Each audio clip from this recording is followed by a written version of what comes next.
Got a new tractor here, John Deere Model A, 1939.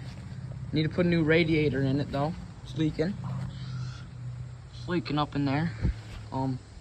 Put a new carburetor on it, new sediment bowl, new battery, and then there's a magneto over there. It turns over, it pops. It won't start though.